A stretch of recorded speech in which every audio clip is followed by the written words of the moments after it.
There we are. Well, good morning, everybody. It is Tuesday. It is LinkedIn Live Day, and I am thrilled to have Rafer Weigel with me today from Weigel Media Group. And I tell you, if you haven't seen any of the other lives, this is the one to see because we are talking all about marketing and media and how things are changing in the industry. And I'll let Rafer introduce himself, but you probably I feel like I know this person. And yes, it's because Rafer has been an on-air news anchor and reporter and for all the major stations. And so if you feel like he's somewhat familiar, he probably is. And now he has his own media company bringing you to the world in kind of a different way than traditionally. We always think we have to hire a PR firm and spray and pray kind of idea, right? Come up with what is your story that you're going to try to hook the media with and see if anybody picks it up. Rafer, go ahead, take it away, introduce yourself. Well, Allison, thank you so much for having me on. And first of all, yes, most of you probably don't recognize me. That's because I was on from 4 a.m. to 6 a.m. and nobody was watching. But let's be honest, honestly, very few people are watching the local news anymore anyway. The current state of PR is in a crisis, and it's because it's not PR's fault, it's the media's fault. The media is dealing with a resources problem unlike anything we've ever seen before. A study came out that from 2009 to 2019, 50% of all newsroom jobs in North America were eliminated, and that was pre-COVID. We're going into that, in that direction, and that trajectory is only continuing to grow. As local media loses viewers, it resorts to old tactics of if it bleeds, it leads, which is alienating younger viewers. And pretty soon, traditional media, in my opinion, is going to be dead. Social media is the media, going to be the media. The word social is going to be dropped. So, with that being the case, I get 20 press releases a day from businesses doing very good work. And I would pitch it, but we have 2 reporters for the entire Chicago region. That is, and I'm going to sound glib, and I'm not meaning to in any way, shape, or form, a shooting on the south side and snow on the north side. Because weather and shootings are all, and now let me be very, very clear. I am only speaking from my view from television and visual media. I'm not applying anything that I'm saying to print. There's a lot of viable print outlets out there. They are doing good work. They are looking for other stories outside of just the breaking news. And those are viable options. But my belief is that video is the most engaging method to build your revenue, to build your marketing and branding strategy. So what I encourage people to do is, and you're right, the PR thing, it is money that's potentially going into the ether. They are correct that it does take a 3 to 6 month engagement because the media does need that continuous engagement. And that's what I say when it comes to social media. 5 years ago, video was all the rage and people were spending $25,000 on these gorgeous videos and wondering why they weren't getting any revenue. Because you need to do consistent engagement. And so we formed, we're former journalists, and we formed a group, the Weigel Media Group. Our goal is to create that consistent engagement, to craft a narrative and a story in collaboration with our clients. That's the other thing about traditional media covering your story is you are at the mercy of that reporter. And if it goes on the local news, I mean, let's be honest, who's going to watch it anyway? Allison, you and I were talking offline before we got on here when you talked about a friend of yours who got some PR, has got some media coverage, and what was that they said? I liked your comment. They said it. I'll warn you that I haven't received one client from any of the TV work that I've done, but the clout of being able to put Fox, NBC, CBS, whoever it was, on the website is what you're gaining from having that spot. So don't think that being on for 30 seconds is going to open the floodgates to your phone ringing. It's but it's that opposite. In a way, it's using the media for that social media in some ways. Exactly. You get to put that Because that's all you're everywhere. going to do anyway. Once the media tells your story, what are you going to do? You're going to put it on your website and you're going to put it on social media. That's what you're going to do. So, there is a new movement going with my company. There's another company in Chicago that does what we do, a company in St. Louis that I found where, we are storytellers. And I would encourage you, this is my encouragement to brands and companies is, collaborate. There are a lot of videographers out there. There are a dime a dozen. But what you need to do is you need to find a storyteller. What we really do is we're more like consultants than we are videographers because, your story is your most marketable asset and everybody has a story. Getting somebody to help find that story and tell it in a compelling and engaging way, but not just once, consistently. Our ultimate goal and our ultimate model is to replace the PR retainer model and cover companies like a beat reporter. The same way like when I covered the Chicago police force, it was just what's going on this week, what's going on right now, and as things are developing. So, and it does take that 3 to 6 months. And people say, well, I don't understand. You're just posting this on LinkedIn, Facebook, and Twitter, then what? I said, well, then, people, well, what if nobody interact? Well, people will interact as long as you keep posting. And the beauty of posting your story on social media is now you're having a dialogue with your potential customers and clients, as opposed to it going out into the ether. And if somebody likes it or shares it, now you're also getting analytics where you're understanding, and if you're doing YouTube, as Allison, you can see when people are dropping off at what point, so you can refine your future projects and that sort of thing. And if somebody does engage in a dialogue, that's a warm lead. So I'm just a big proponent of it. And the body language thing, I mean, this is where I want to take, send it back to you because, people want to do business with people that they're familiar with, that they trust. How do you earn that trust? You have to look them in the eye and be able to feel that you do trust them. We want to do business with people that, where everybody knows our name, like they say in Cheers. The post-COVID world has created this yearning for more human connection, but doing it virtually. That's why video, it's 80% more engaging than text alone. And I encourage people to do it. And, but you as a body language expert, I don't want to make this just all about me. I have to work, a lot of people are camera shy, and a lot of, CEOs that I speak to are, the number one question I always got as a reporter, you're not going to make me look bad, are you? Well, when you hire me, my job is to make you look good. So I want to make this a dialogue because I'm not always comfortable talking about myself. And, this is where I think would bring tremendous value for somebody who is camera shy. So, I am in complete alignment with you on the body language and conveying that authenticity and authority at the same time. And that's what you do.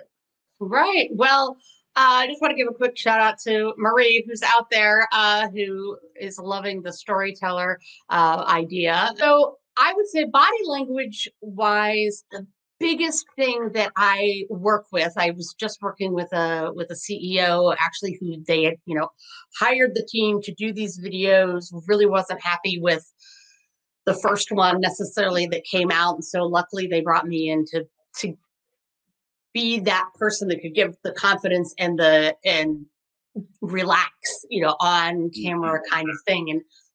And we spent a lot of time just picking out chairs. Ironically, okay, sit here.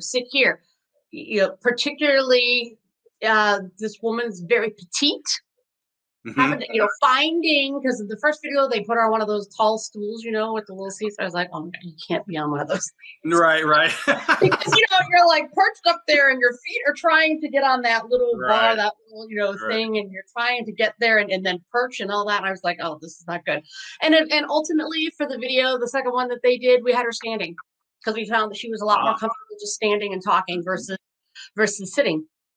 Because of the posture, and a lot of things, posture really for me is number one, and to allow your body to move. And one of the biggest mistakes I see, and I get mad at people like Oprah, like, why do you have these big comfy chairs where people they get absorbed by the chair, and then they kind of look like they're drowning sometimes with their body language, because if they don't know how to navigate, even if it's that kind of a chair, to still kind of sit on the edge and still, move. And anyway, but Rafer was giving off really great body language when he was talking. You notice for our little squares here, he was actually using this upper body, and that's really key for for video so that it's not just the mouth moving, that it moves, it continues down the body, particularly if you don't feel like you're a big gesturer. That's Hmm. not, I tend to be pretty gestury, but if you're not, that as long as there's like life actually happening in this upper body in your torso, you're okay. Well, we have a good question that came in. Let me um, post this. So Therese wants to know, once the story is posted in LinkedIn, how do you get more people to engage? Okay, so well, there's a couple of different options. So first of all, the algorithms for LinkedIn are changing to be a lot more video friendly, but it's still really key that you put a good headline in. It's again, coming from the media. I actually started in newspapers at the LA Times. I was a staff writer and I did sports. So all we're doing is writing these, catchy headlines. So you got to have a good headline, but you also have to have a good deal of hashtags that's going to pique people's interest. And then if there are certain people, Therese, that you want to see it, put their name not in the body of the post, but in the comments underneath, and that will drive more and more engagement. But the thing that I tell our potential clients and current clients is we believe in quality and quantity, because you need that consistent engagement. Somebody needs to see your posts 2, 3, 4 times before they really start developing that feeling of familiarity and start engaging. That's proven. That's not necessarily my opinion. This is another reason why PR, to me, it's like, well, you got your story told on the news and then it's one and done. It's people are shy of telling their own story and going on camera, and they don't need to be. Everybody's a celebrity. And at the end of the day, authenticity is the pathway to success. We don't want you to be slick and polished. We want you to be real and genuine and passionate. So you hire somebody like Allison, who's going to be able to bring that passion and authenticity out of you through, maybe it sounds like Allison, an outside-in approach where you get them more comfortable with the physicality, which is a great way. That's how I started getting comfortable on camera. Originally, when I was an actor, back in the day, it was the 90s. It was a different time. Fortunately, no social media. But I did learn, if I moved, then I was more free. And that's something that I will do with a lot of my clients when they're very stiff. I'll have them bring your hands up, do this, now do this. All right, now answer the question again. There's a mantra that I was told a long time ago. You are enough. You are enough. And at the end of the day, when you're telling your story, it's not about you, the person. It's about if your mission is to be of service, if you're there to providing value and you believe in that value, then that's going to come across and that's going to build engagement and revenue. That is the best marketing strategy, in my opinion. And so I think I went on a little too long. Teresa, I hope that answered your question. Yeah, Pat's out here too. I wanted to ask you, and I think what you were just saying kind of flows pretty well into this, is the idea of your company brand and like aligning the Right. the video and what it is that you're creating to make sure that it doesn't look odd or things. I don't know whether you're finding that you're seeing kind of mistakes about this, but sometimes I worry but I see people putting out a lot of video content Right. on LinkedIn or Facebook or wherever, and I feel like they're trying to match some thing that's out there, and I'm like, this is not the you that I know. Who is this that is showing up on my screen? Mm. And does this match your brand? Or does the overly, like, I guess, even produced sometimes, with all those hard cuts and Right. things that all the young people use, but like I was like, I am not doing that. So what do you think about brand and making sure your media matches? That's a really good point, Allison. I think people get very concerned about the performance and the polished aspect of it. I mean, I see a lot of really kitschy, cool jump cut videos on Instagram and TikTok, and those are fine, but that's really not ultimately going to impress another business or a top earner. I think that people might find it interesting. And I think it's good to supplement that in with more engaging and authentic, maybe higher produced content.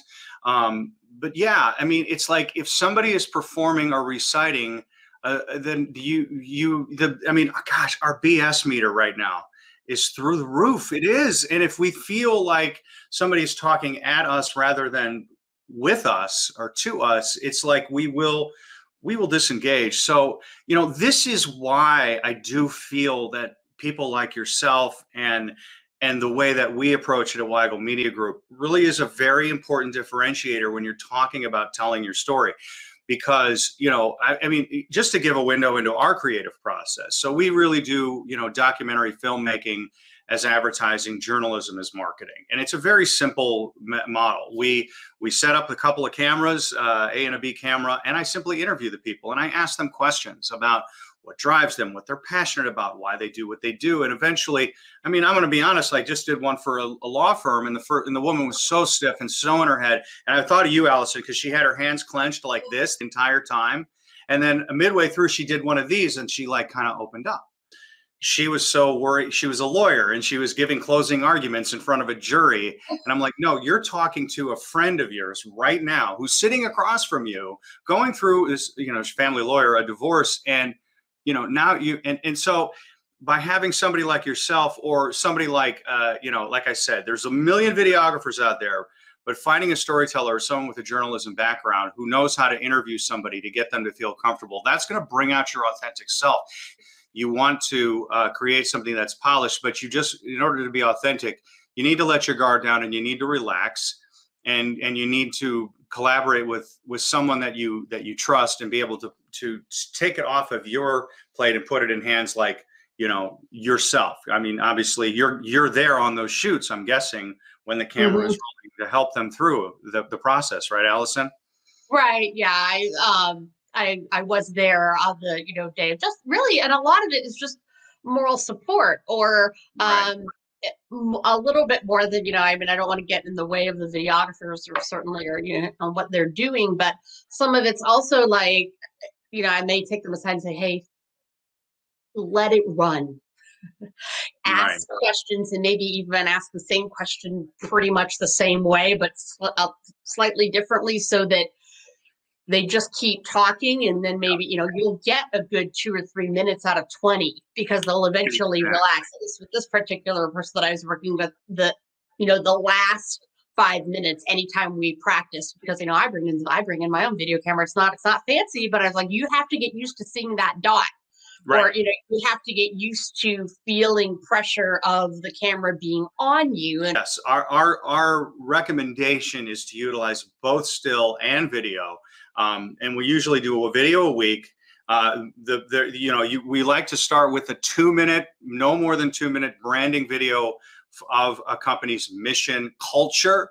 The culture of your company is so important, and that's something that is best communicated in a visual medium, in my opinion. And then you can supplement that with, you know, shorter 30-second clips, you know, or maybe something that wasn't used in that, or maybe an additional 1-minute video a week later.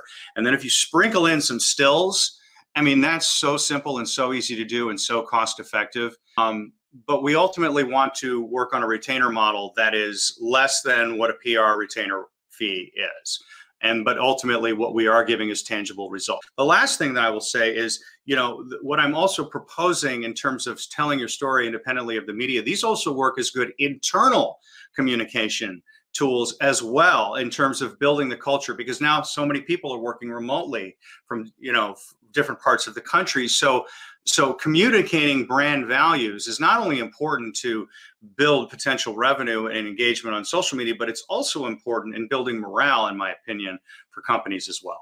Where you're actually putting the videos, because I think that's also key too, right? You're kind of picking certain places to so as you say, so it's hitting the right audience, because I know, you know, people have said to me, well, geez, if you get on the third hour of Today, well, you get to put that you were on the Today Show, but you were in the third hour, so okay, you're only getting the stay-at-home moms, you're not necessarily getting, you know, for me, you know, I want the business, I would be better off being on some business cable Right. channel or something for what I do. So where are you putting these videos when you're helping your clients be seen?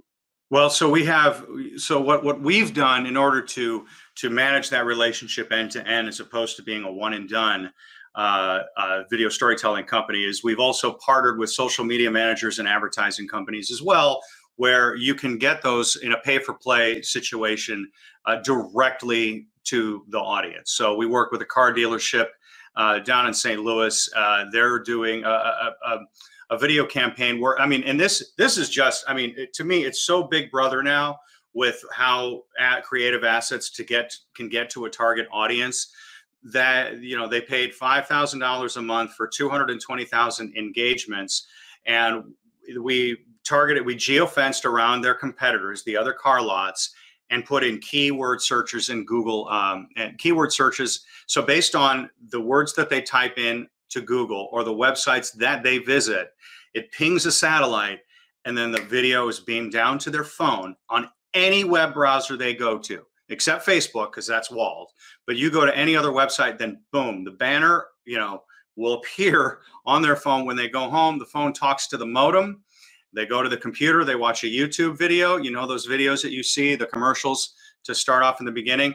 It's my client's commercial. They go to watch TV on Roku, and they do connected TV. Maybe they're watching the History Channel. They could even be watching the Super Bowl, and you have to sit through those commercials. Like if you have Hulu, my client's commercial is going to be showing. So these are things that we're testing out.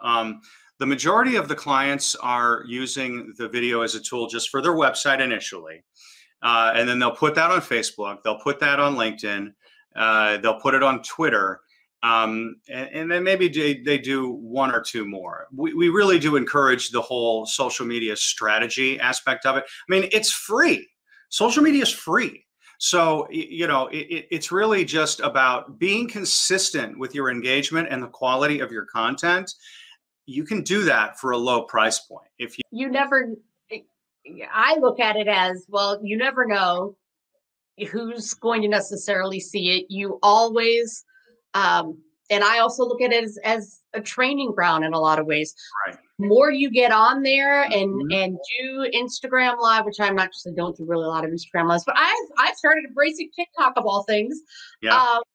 and already have like over 1,000 followers. So now I could go live if I wanted to. And some of my first videos, are close to, I think the one is up close to like 500,000 views or something. I mean, it's like it's like Good what for you. happened, and my kids are impressed, right? They're like, well, Of course they are. popping off. I'm like, popping off what? I'm like, wait, popping off, what do I do? Like, what's going on? They're like, no, your video. I'm like, okay, all right, thank you for clarifying that, because they use all this lingo I don't understand. So this has been great. I know some people are probably dropping off for 8:30. So before, we'll keep talking for a little bit, but how do they connect with you? How do they find you? Are they just Googling Weigel Media Group and finding you that way? Or what's the best way for them to reach you? We're at weigelmediagroup.com, and it's WEIGEL. Media Group. And also you can email me, info@weigelmediagroup.com, but connect with me on LinkedIn. I answer all my messages on LinkedIn. That is where I'm the most active. That's where I get, the most traction for marketing videos that I do for my company and for my clients. So that's where I recommend people play in that arena, mostly with my clients. Rafer Weigel. And there's a phone number on the website. You can call me as well. So there it is. She's putting it in, info@weigelmediagroup.com. That's us. So, and that goes right to me. And so it's me and it's two other photographers who used to work in news, who are former disgruntled journalists like myself. I got into media because I love to tell stories. And I just found that when I was doing traditional news, they weren't interested in good stories anymore. So that's what's so great about doing this now, is I feel like I'm servicing my clients' needs and being of service. And I don't have to get up at 2:30 in the morning if I don't want to. Like my former job. There's a little bit more flexibility when you're working for yourself. Typically, here's a question that people might be thinking is, kind of typically from engaging with you to, like, how long does it take to actually, have that video in hand? Because I'm sure there's pre-work that you're doing to get to know them, to figure out what Mhm. story to tell and how to tell that story? Well, I find that the sales process takes about 3 months. People are very, this is a newer concept to a lot of people. And so, oh, well, we're going to get back to you. And I'm like, you're leaving money on the table every day you don't post something. So we'll have, first of all, what we'll do is we'll have a pre-interview with the clients where we get a sense of the culture and the mission and what it is we're out to accomplish. So we're not flying blind. We want to make sure we understand, if it's an ESG, then they've obviously their story is low hanging fruit. It's a very obvious story. If it's, I had a client that was a Persian rug company, and he wanted to talk about the fact that he had 20% off on Saturdays, but I'm like, no, Armin, I want to talk about the fact that you've been in business for 100 years, that your grandfather emigrated from war-torn Armenia, and you're a pillar of the community, and you're the most trusted name in Persian rugs. He's like, oh yeah, that's good. So we'll have that. The shoot anywhere from 3 to 6 hours for the day will give us enough material for an entire month from that one shoot. And that's a photo shoot and that's a video shoot. And then we can turn that first video around in 48 hours. Yeah, it's, we work in news. I used to be able to have to turn a package, shoot it, edit, and get a live shot up in like an hour. Not that we do that. We want it to be good. And let's be honest, some of those were not that good. But my news station didn't care. They're like, are you going to make slot? Yeah. Okay, fine. I mean, so yeah, it's a fairly quick turnaround when you sorry, my dog's barking. When you go for that authenticity over polished, and we don't need to do a lot of bells and whistles, it can be a fairly quick turnaround. Oh, well, that's great. Yeah, because I think that's certainly a key part of it, for people is, as you say, they feel like every day that they don't get this done, sort of thing. There's often a little bit of urgency around it. And as you can tell, everybody out there, if there's anybody that's going to make you feel comfortable, it's this man when it comes to the whole video idea. So I know that is one of them. The fear of being on camera is still a huge thing to get over. But start, if you're like, okay, I really think I want to do this, but I don't know if I want to put all that money into it or whatever right away. I challenge you to simply start posting, to holding up that phone and talking to the friend on the other side, and start posting on Facebook, start posting on your media outlets that you already use, create some YouTube videos just to get a little bit more comfortable with the idea of being on, or do these, kind of LinkedIn lives, get some friends to join you. Some people that I know have started in the Clubhouse realm because they don't want to be seen. So I'm like, all right, then get into Clubhouse, but get on there and get talking. Get used to talking about your business and you and your story. And then I'm going to challenge you to go to the video part, because that's a little bit more important. And then, right, so in that 3 months that you're thinking about it, or that you're waiting to pull the trigger, make sure that you get yourself comfortable and go to my YouTube channel and watch all the bazillions of videos that I have out there on on how to be more comfortable and what to do, on screen and things, and then let Rafer figure out what that story is. Because the beautiful thing about that is too, if people go, well, I don't know what I don't know what to talk about. Most people have, and I hate the word imposter syndrome. I think I'm just like, are we done with this? But anyway, they feel like they don't have anything necessarily to tell, or who am I, right? That whole thing. Well, like, why would anybody want to listen to me? You need to get over that. You need to figure out, and you don't have to figure out what that story is, which is what was so brilliant with the story that Rafer told about the Persian rug guy, is that he listened to him and said, this is the story that will capture the audience. So if you don't think you know what that story is, with Weigel Media Group, you don't need to know what your story is before you come to him. So that's the other thing that I think people get clogged up about. And a story's always evolving too, Alice, and that's the other thing. It's an ever moving, entity. And listen, I know this is going to sound like a sales pitch, but I would encourage somebody, if you're really going to do it right, is also employ Allison and have Allison there on the shoot, and then you're going to get your best performance working in the combination in the tandem with the two of us. And that might cost a little bit more, but I always say that, doing this doesn't cost, it pays, because what you're really doing is you're investing it's a marketing budget. It's your marketing dollars. And this is just a different avenue to go and market yourself. The brands that are the most successful are the ones who have a face on it. I'll be honest, I don't know what Sir Richard Branson does anymore now that the record store closed, but I know who he is. Elon Musk, Steve Jobs, Bill Gates, these are companies that, that face of that brand. Put a face on your brand. It's going to bring you a return. I promise you it will. Yeah, absolutely. I think that's a great place to end on, because I know people probably want to get off with their day. But